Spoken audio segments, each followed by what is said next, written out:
We will look at how to split a string into substrings. In Java, there are several ways of breaking a string into constituent strings. We can break a string into substrings using the substring method, the string tokenizer class, or the split method. Now, we want to look at the substring method. We want to break a string apart into substring by position. This can be accomplished by using the substring method of the string class. The substring method has several overloaded forms. Let's look at these forms quickly. 1.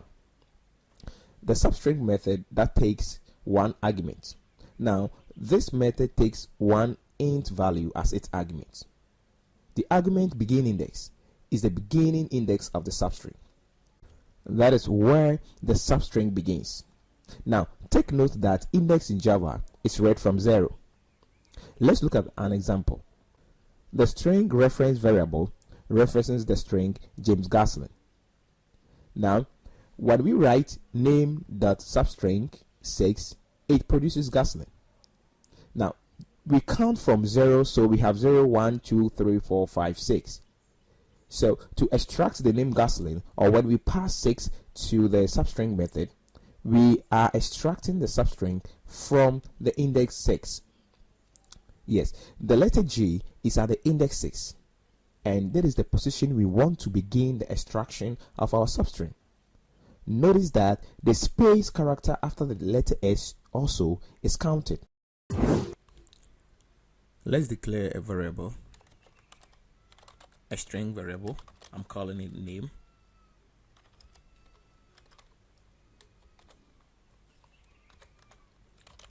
And it references James Gosling.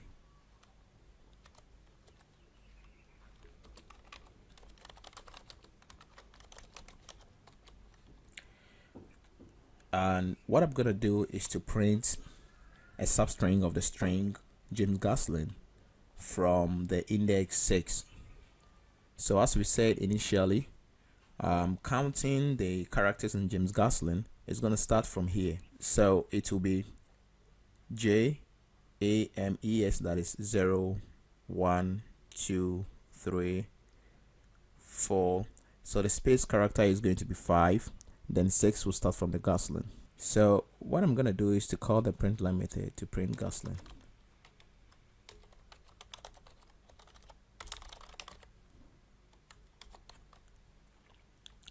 And I'll have name.substring,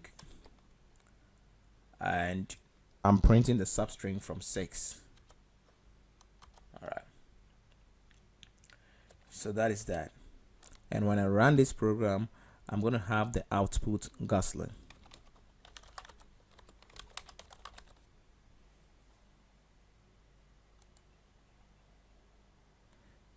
Yeah, so as you can see, we have Gosling here. So that is because the substring Gosling begins from the index 6. So it begins from the index 6 to the last character. Now let's look at the second overloaded form of the substring method.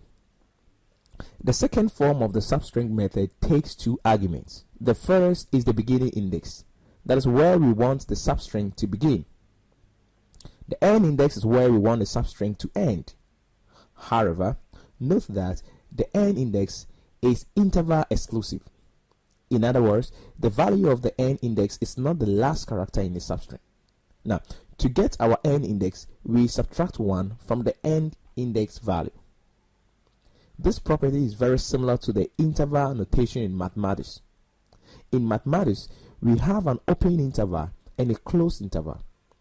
An open interval does not include its points.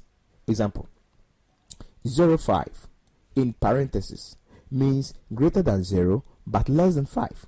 That is, the parenthesis means the endpoints are not inclusive. This gives the range 1, 2, 3, and 4. For closed interval, we use square brackets. Example, 0, 5 in square brackets means interval is closed at both ends. That is, greater than or equal to 0 and less than or equal to 5. This gives 0, 1, 2, 3, 4, 5. The substring method employs a closed interval at the beginning and an open interval at the end. Example, given the string James Gaslin, the output of name.substring 69 will be gas. That is because G is at index 6, O at 7, and S at index 8. Because the n index is interval exclusive, we have to increase our value by 1 to get 9. Thus, name.substring 69 gives gas. Simply put, the substring is a half open interval.